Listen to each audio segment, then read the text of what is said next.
اے جہاد سے ڈرنے والو، تم کہیں رہو، موت تو تمہیں آ کر رہے گی، خواہ مضبوط قلعوں میں رہو۔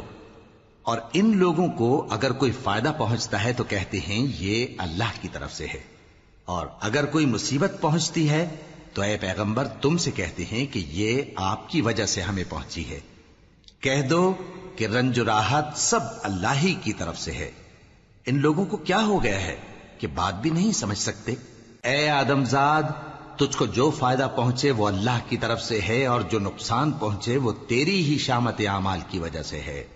اور اے نبی، ہم نے تم کو لوگوں کی ہدایت کے لیے پیغمبر بنا کر بھیجا ہے، اور اس بات کا اللہ ہی گواہ کافی ہے۔ جو شخص رسول کی فرما برداری کرتا ہے تو بے شک اس نے اللہ کی فرما برداری کی، اور جو نافرمانی کرے تو اے پیغمبر تمہیں ہم نے ان کا نگہبان بنا کر نہیں بھیجا۔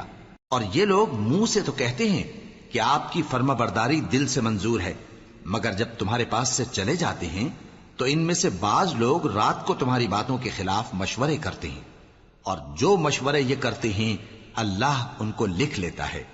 سو ان کا کچھ خیال نہ کرو، اور اللہ پر بھروسہ رکھو، اور اللہ ہی کافی کارساز ہے۔ بھلا یہ قرآن میں غور کیوں نہیں کرتے؟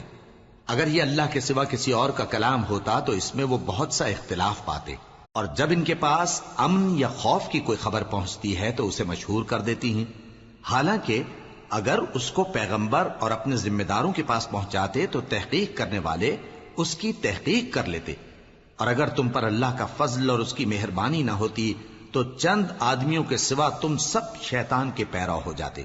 سو اے پیغمبر اللہ کی راہ میں لڑو، تم اپنے سوا کسی کے ذمہ دار نہیں ہو، اور مومنوں کو بھی ترغیب دو۔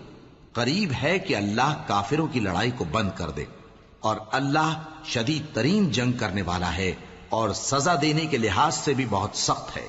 جو شخص نیک بات کی سفارش کرے تو اس کو اس کے ثواب میں سے حصہ ملے گا، اور جو بری بات کی سفارش کرے اس کو اس کے عذاب میں سے حصہ ملے گا، اور اللہ ہر چیز پر قدرت رکھتا ہے۔ اور جب تم کو کوئی دعا دے تو جواب میں تم اس سے بہتر کلمے سے اسے دعا دو، یا انہی لفظوں سے دعا دو، بے شک اللہ ہر چیز کا حساب لینے والا ہے۔ اللہ وہ معبود برحق ہے کہ اس کے سوا کوئی عبادت کے لائق نہیں۔